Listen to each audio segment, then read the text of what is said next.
You should look at me, yeah. Okay, In okay. fact, I may even pipe up with a question from time to time. But don't look at you. But direct the answer to Jim. Okay, okay. Okay. So, tell us what do you listen to? What kind of music do you listen to? Well, what a question. I love blues.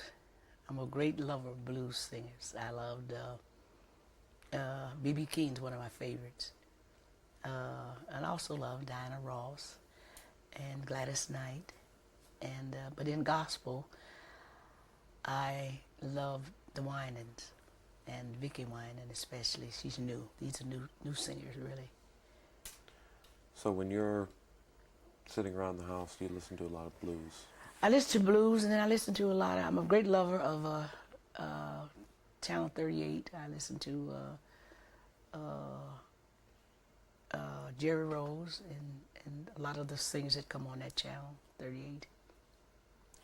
Was it ever an option for the Barrett Sisters to sing rhythm and blues or pop or? Well, we've had several offers, but we're from an old religious family. Our background is very religious. My daddy was a deacon in the Baptist church, and my mother was a missionary. So we were steered to this, to be with the Lord. So we really were afraid to do it, actually, because we've had several friends. For instance, Dinah Washington, she was a good friend of mine. She sang gospel along with me. And I can't think of the boy, soul stirrer singer, Sam Cooke. Things that happened to them kind of frightened us because I figured I couldn't get away with it, singing the rock and roll and the blues. So, but financially, it would have paid off. You started singing very early in your life. I started singing when I was about 6 years old, actually, and I've sung all my life. And about 50 years of singing. I'm now 64 years old. And I must say that I have really enjoyed singing. And as I said before, I've never did anything else. What kind of voice did you have as a 6-year-old? I used to be a lyric soprano when I was younger. Now I'm down to a mezzo. So the voice changes over Voice time. changes as I got older. And when you started when you were 6, why did you start singing? Well, my mother loved singing. We had a lot of singing. My daddy was a singer. My sisters, before, there was 10 of us. 5 is dead and 5 is yet living. There were 2 who are dead that were singers. And we've always been around singing because my aunt, who lived upstairs over us, directed a choir at the church that we attended. And I became a part of her choir. And we did a lot of singing in the home. And my sister tried to play the piano, so we would get around the piano and sing quite a bit. So from that, I guess it grew into me being a singer. And then when you were still quite young, when you were in high school, you had an opportunity. When I was in high school, my voice was discovered by one of the teachers, and I ended up singing for our grammar school graduation. And also I was asked to take one of the leading part in our a cappella group at school. And then that was in high school that before you finished high school, you got your first professional opportunity. Before I finished high school, I was asked by one of the leading gospel groups. I was asked to become a part of their group when I was just around, I would say, 13 and 14 years old. And during the summer vacation time, I would travel with them. I never forget, my first trip with them was in New York City. That must have been quite a... And it was quite an honor for me to even go to New York, because my dad never allowed us to go out of town. We were always at home. Was it scary? Quite frightening for me, because I'd never been away. And I never forget the first week, I think I made something like $100, and she gave me a $100 bill. I was really thrilled. That's a lot of money. That's a lot of money in them days. Yes, it was. What was it? What was that group called? The group that I traveled with was named the Roberta Martin Singers. It consisted of 3 male singers and 3 females. And they were organized right here from Chicago. You know, Chicago is the headquarters for gospel singers. Most of your leading gospel singers started here or lived here in Chicago. For instance, Mahalia Jackson, who lived right down the street from me. And Sam Cooke was from here. Donna Washington was here before she went into the rock and roll.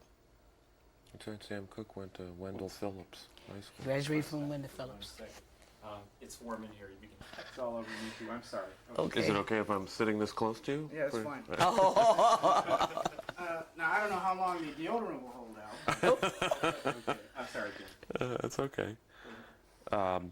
Quite a neighborhood. Mahalia Jackson, Sam Cooke. Yes, and you know what? Also, Thomas A. Dorsey, the father of gospel singers, lives on Indiana Avenue also.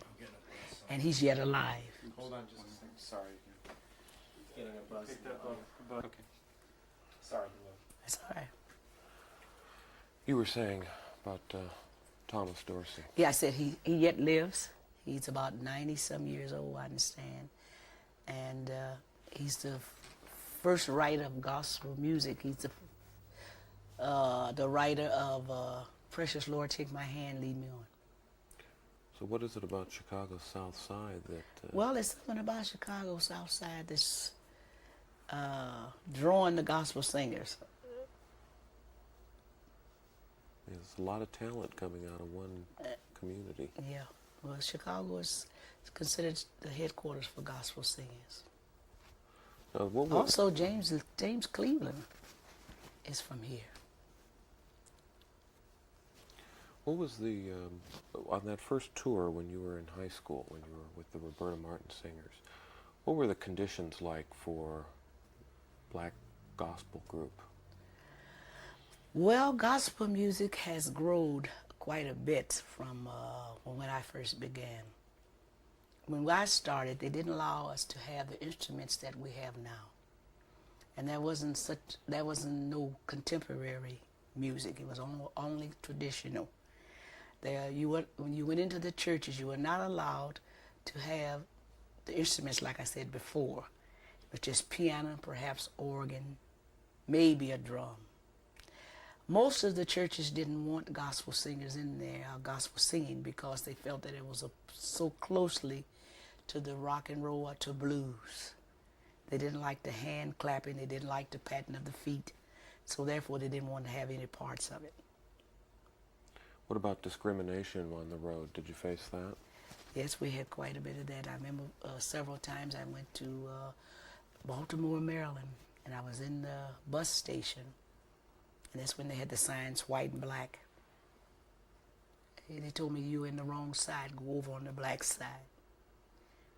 So we run into that, and then they didn't like, we traveled by car, and I remember once or twice we were stopped by the policeman, the white policeman in the South, and we had to prove that we were gospel singers.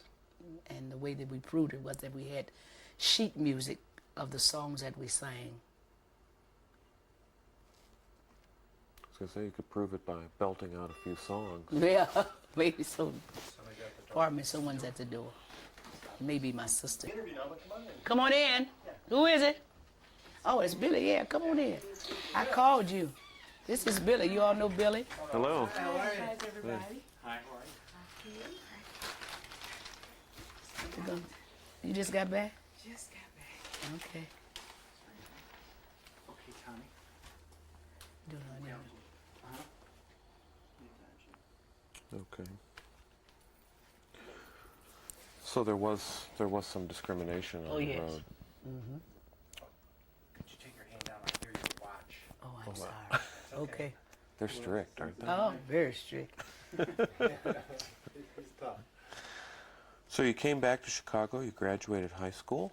Yes, I graduated from Inglewood High School. on Chicago's South Side. Seem proud of that I accomplishment? am. So many. Well, I thought I really wasn't going to graduate because, in fact, I had to come out of summer school, graduate from summer school, because I was so busy singing on the road with the Roberta Martin singers until I stayed too long and missed the test and failed, so I couldn't graduate with my class. But I did continue on and came out in August of the same year, So this was in the 1940s. in the 1944. And then where did your singing career go from there?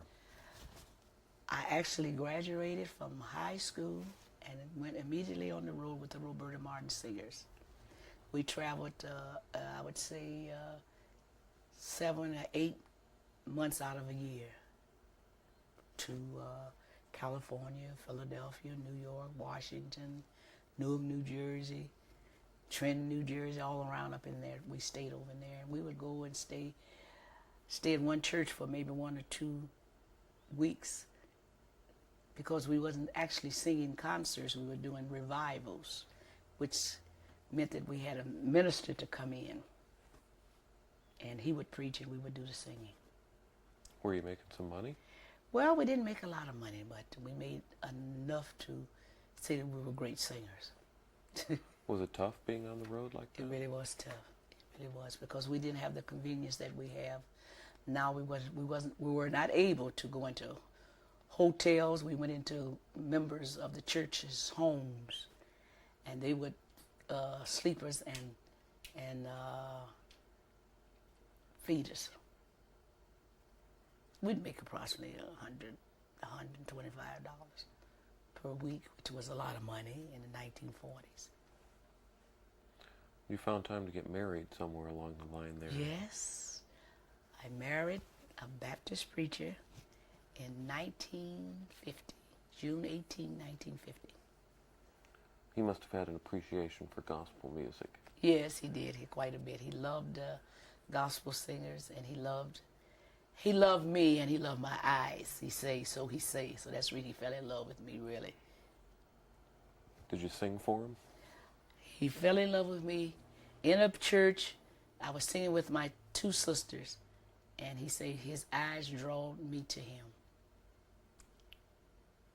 Now you thought for a time about being an opera singer. I really wanted to be. I wanted to be an opera singer. I never went to school for it or anything. I just wanted to be it. What appealed to you about opera? Well, I went when just a young girl in high school or grammar school. I can't remember now. I went to the Civic Opera, and I saw. In fact, I was in the opera Aida, and I saw so many great singers, and the way that they acted, demonstrated in their song. And this is what I thought I wanted to be, actually.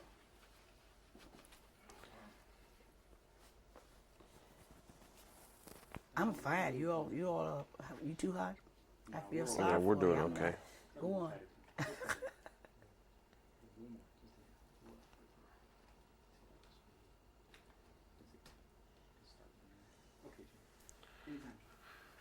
Now you have these sisters that like to sing too, and Oh yes, my sisters. I have 2 sisters, Billy Green Bay and Rodessa Porter, and we're known now as the famous Barrett Sisters.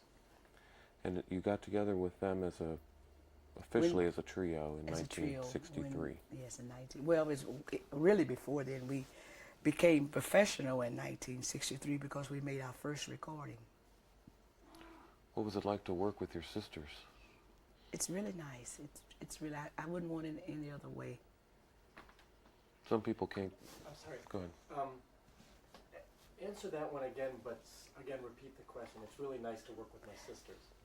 It's really nice working with my sisters. I wouldn't want it any other way. That's now, let's see, 27 years the Barrett Sisters have been professional. Well, we'll claim 27 years. Okay.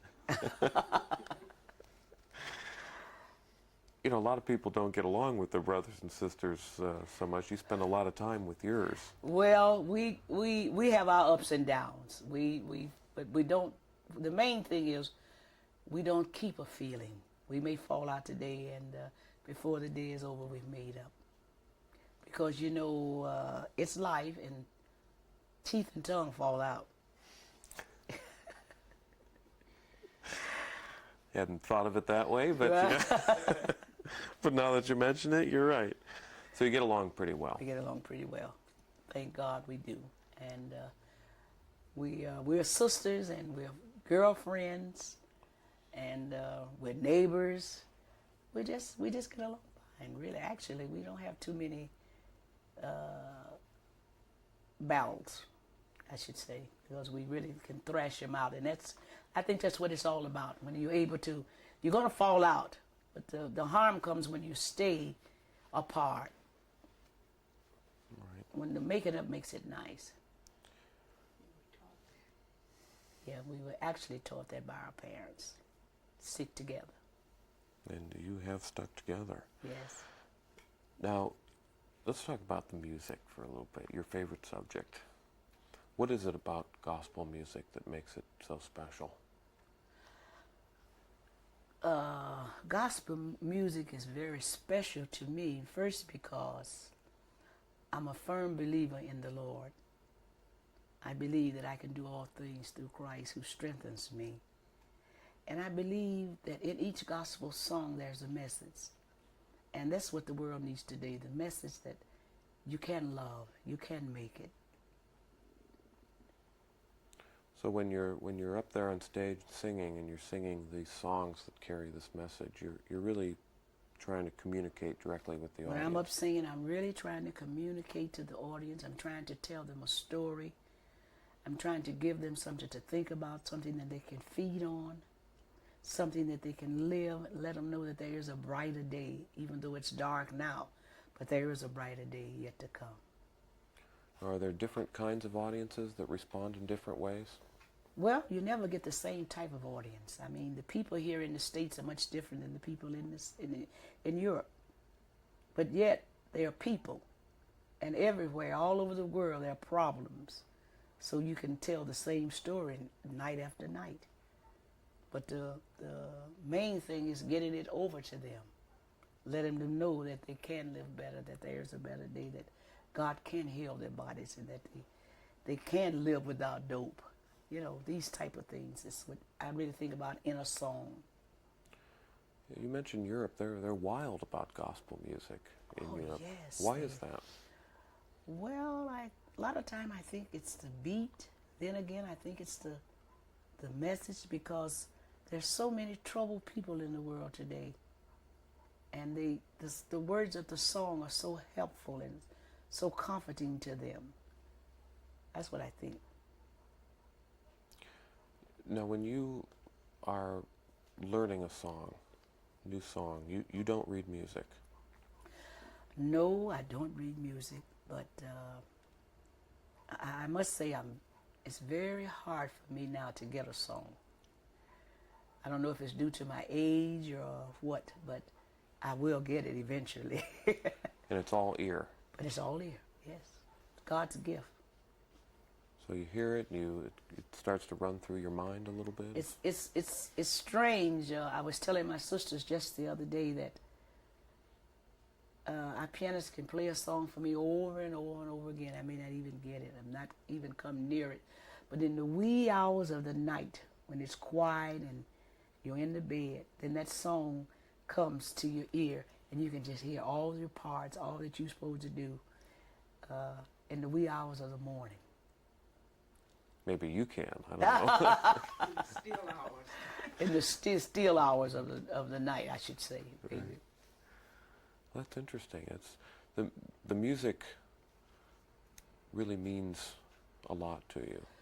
It really does. It really does. What about the difference between playing before a live crowd and recording a record, making a record? Well, there is a difference between performing and making a record. I really personally don't care for recording because I can't really be myself. I sing to people and I breathe from people. And this helps me to sing. And a lot of singers don't watch audience, but I do. I sing to people. And in recordings, I'm so tense and so tight till I really can't be myself. And you really don't have anyone to sing to. No, you really don't. And then a lot of times you have to, your voice have to be really up to par on recording. Whereas in an audience, you can get away with a lot. You know, I mean, if you're kind of husky, you can change it, you know, but in recordings, you got to stay right with it. It's very precise. Right. But making records is where some of the profits. Making records is where the profit is and where you get your contact. You play over the radio and people say, "Hey, I heard the Barrett Sisters. I really want the Barrett Sisters. They singing a beautiful song. I want the Barrett Sisters." So we get a lot of dates from our recordings, from people hearing us. Has the music changed in recent years, gospel? Oh yes. Gospel has really changed. There's traditional and there's contemporary. And there's the phone. Yes. We'll do that when I can. I was talking about Okay. the difference between the contemporary and the traditional sound. What's Yeah, your- that's what she was starting to do. Okay, anytime. Okay. There's a difference in the music now. For instance, oh, thank you. Just gently. Don't follow. No, Lois is busy now. No, he isn't here either. No, he's not here either. This is Billy. Okay. Who is it? Oh, I ain't been a minute. Lois is doing an interview. In a minute. How's the sugar man? Hi, Sugar Man. Okay. Okay. Bye-bye. Now unplug it. Unplug it. Jimmy, just unplug it. He's doing pretty good. It's in the Okay. very back. I just like this at home. And if I miss some money, y'all gonna pay me. Right. Jobs are coming in. Channel 11 gonna pay me. There you go. Okay. There's still one in the back of the line. What do you want But to that's read okay. with it? It's on the wall, too. Yeah, I don't think it will ring. If it's over there. Rolling Jim. Okay. Where were we? I don't know. Where were we? Talking about the different kinds of gospel music and how it's changed over the years. You know there's two types of gospel music, traditional and contemporary. Traditional is songs. Wait a minute, what is it? You can say it. What did you say? It's the original sound. Okay, Contemporary is temporary. She changes from okay. Let's start Traditional is a standard sound. Should I say that? from... Yeah, let's start from the beginning. Okay. So... Sorry, I had to adjust my leg there. So it's changed a lot. Gospel music has changed. For when I was a young girl, we were only known to have traditional music. Now, the present day, we have traditional and contemporary. Contemporary means that it's one, oh shoot, I don't know what I'm saying. I mean, you mentioned before the type of instruments have changed. Traditional music is just with the piano and the organ, I would say. Whereas with the contemporary, it has all the instruments, the synthesizer, the drums, the lead guitar, bass guitar, all these type of instruments makes it contemporary. So in some ways it's moved even closer to pop and rhythm It's and blues. right even closer than it was when I was young. Is the singing style different too? The singing style is different too, because now, how would I put that? The singing style, it's more ad-libbing. There's more hand clapping, and there's more patting of the feet. One thought: could you give? I mean, just on the spur of the moment here, like one line of. Could you sing one line of a song in the traditional style and then in the contemporary? Is it that different? You know what I mean? If she sings, don't we have Let's to pay her more? If I sing, it's more money, Jay. I'm telling you that, especially today. Unless we turn the fans on. Uh, Oh, happy day. The old way and then the new one. oh, happy day, Oh, happy day, just wash my sins away.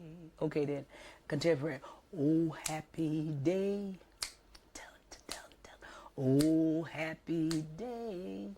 Dun, dun, dun, dun, dun. When Jesus washed. Oh, when he washed my sins away. It's got a little more A little more beat, a little more more. definite, a definite beat, really, actually. Do some of the Baptist preachers not like that? Well, now they love it. When in the 40s, they didn't like it because it was too jazzy. But now, even in your Catholic church, you got the hand beat, the clapping of the hands and the patting of the feet. They love it. What about bringing gospel to a wider audience? Seems like in the last few years, more people. Yes, that's very true. More people do like gospel now than they've ever. I don't know if it's because of the change of the world or it's the change of the people or what, but they really like it. They really like it. Everywhere you go, gospel is included. And as an inspirational kind of music, do you think it's reaching more people with that message? I really do believe that the gospel music is reaching more people now because there's such a need for a good gospel song now to let the world know that there is a God, that he does care. And that's what we try to express through the gospel songs. Any religious song, really. And yet some people say, religion's on the decline. People don't go to Right. church anymore. Nobody Right. really cares about God But I really anymore. believe nowadays, even though the world is in such a bad condition, that people are really crying out to the Lord now, and they really want to get to know the Lord, and they want to live better. You've described yourself as a moody singer. I am. What's that mean? Moody means it's, I guess it's the mood that you get up in the morning and the way that you express yourself, the way that the day goes for you as to how your song come across. For instance, if you get up in the morning, you're feeling down, your song will be down. If you're happy, I believe your song will be happy. But when you have to go on stage and be up, Well, when you go on the stage, you got to be up. If you're down, you better be up by the time you hit the stage. no getting around it. No getting around it, especially in Europe. They won't let you. You know, there are times when you get on the stage, you feel so down, but the audience can make you give and give and give more than you really want to give because they appreciate you so. And this is where it is, especially over in Europe. I mean, we could get on the stage and we finish. We say we're not going to do any encore, and before you know it, you're doing 3 and 4, because the people, the applause and the noise, and they're stomping on the floor and they're screaming. So you have to go back. So you have to keep giving. That's got to really energize you. Right. All set. Anytime. Just a couple more questions. Okay. I was looking at that picture back there, thinking about, now in 1963, Barrett Sisters got together professionally. Well, right around that time and a few years after that, I mean, there were a lot of girl groups and a lot of black girl groups. I mean, the Supremes. And did the three of you ever think, well, gee, we could go do that. We could be the Supremes. No, not actually, we didn't. Because, like I said before, my daddy was a strict old man. We didn't have too much blues in the home. We didn't have cards in the home, so we didn't get a chance actually to see the Supremes until we really got away from home. Your father didn't want any of that. He didn't like any of that. We didn't have any Lionel Hamilton or any of those records in the home. We had strictly church music in our home. What do you say to the young singers coming up? What advice do you give them? My advice to the young singers of today is that take my motto as I've had down through the years. We can do all things through Christ who strengthens us. And we must remember that you can make it in singing a gospel song. I didn't sing rock and roll. I haven't been to blues. I stuck with the Lord. I stuck with the church. I don't have everything I want, but I have everything I need. I thank God for that. That I have most of all, I have peace of mind.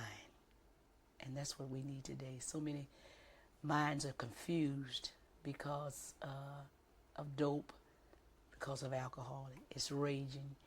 Our kids are going astray. I had a son to die from an overdose of dope because he was out in the world. He was 23 years old, and he had everything to live for, but he preferred going that way. And I was the last to know that he was actually on dope. And I regretted very much that I didn't get a chance to really minister to him. And even though I thought I did quite a good job, but I say I didn't do as well as I thought. His dad was a minister, still is a minister, but when we got to that boy, he was dead and had been dead for about 7 hours. It must have been very difficult time. Very hard for me. I've had a young daughter to die at 14 of hepatitis. And it's just really been hard for me, but I can say to the youth that you still can make it, that it isn't too late in life to start all over again. So just stick with the Lord. You see a lot of the kids coming up now, gospel singers, singing in church choirs. Yes, we have a lot of singers. And they look and they see all these people in rock and roll or R&B, and they look and they say, it's money. Yeah. Go after that. Well, this is what my son thought when he was into dope, that he wanted to be a rich man. He thought he could sell dope. He thought he could, get away with it. But there's certain things you can't do. There's certain things I couldn't do because of my conscience. And I didn't want to do, And I think today that our kids don't think about this. They go with the fella next door. And, the youth of the day must make up their own mind. They can't let anyone persuade them into doing anything. And this is what I've always taught my children. Youth can think. God gave you 5 cents. And you can think for yourself. You don't have to do what Jimmy did. You don't have to be like Jimmy or Mary. You just be yourself. How long will the Barrett Sisters continue to sing? Oh, well, I don't know, because to be truthful, we're all in our 60s. And I believe that our time is winding up. Even though we are blessed, we have more work now than we've ever had. And the door is beginning to open up. We have new records, and we just recently come out of the studio of doing a record, and I think it's going to do wonders for us, because we'll be featuring a lot of ballads. And actually, we've been told, I don't know how true it is, that we don't sound or sing like we're 60 years old. So maybe from this, we may sing a few more years, and then we may sing long. I don't know. I told the people when I was in Europe last year that I will come to Europe as long as I can walk. So maybe I'll be singing as long as I can get a tune out. I don't know. You don't look like the retiring type. Oh, but actually I am very tired. Singing is a hard job. Don't you let anyone tell you that it's easy to sing. And now that I've gotten older, traveling is quite a problem for me, because we have to fly everywhere we go, and I can't sit too much, too long. It's a lot of wear and tear. A lot of wear and tear on the body. It's nerve-wracking, and your memory gets bad when you get a certain age. And there's so many things now to take away from you. The living conditions of the world today are the people in the world. It's not the world, it's the people in the world. So as you look back on your life and your career, did you ever think that it would turn out this way? Yes, I really did. I consider myself living some of the best days of my life now, because I believe the Lord told me that my last days would be my best days. And I'm meeting such beautiful people all over the world, and my voice is still fairly good. So I thank God for this. And I really believe that I've been a great contribution to the gospel world. I've made a great contribution to the gospel world. Okay. Another thing that I was thinking to ask, back to the church for a second, and again, answer this to Jim after I ask it, but the church is pretty important in the black community, isn't it? The church is very important in the gospel, in the black community, because this is what we breathe from the Lord. We expect great things from the Lord, because we have, as a black race, have been crushed so much until we feel that our day hasn't come yet. So we're still crying out to the Lord to make it brighter and easier for us. The ministers still have a lot of power in the community. Yes, the ministers play a great part in, it should be all over the world, not only in the black community. They should be able to, well, you know, the Bible says that how can you hear without a preacher?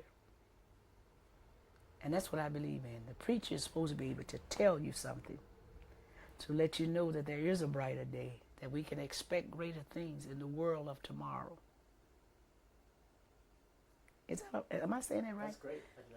Okay. Yeah, that sounds Okay. That's good. Anybody else have anything they've been wanting? You were terrific. Oh, was I? Thank you. This was great. Sometimes Very my good. thoughts scatter. You Oh, know. you were really focused. You were really, Really? yeah, I thought you were great. Oh, thank you. I hope it comes off good. I hope Sometimes, Mahalia Jackson had a thing. We used to tease her all the time. They would ask her one question, she would answer something else. So that's what I try to get around, but I find myself doing it too. Okay, great. Okay? Yeah, I just want to roll on a wide shot for just a second. Why don't you just converse? You know, the problem that we have with these is never not having enough material. We Oh, always really? have too much. 'Cause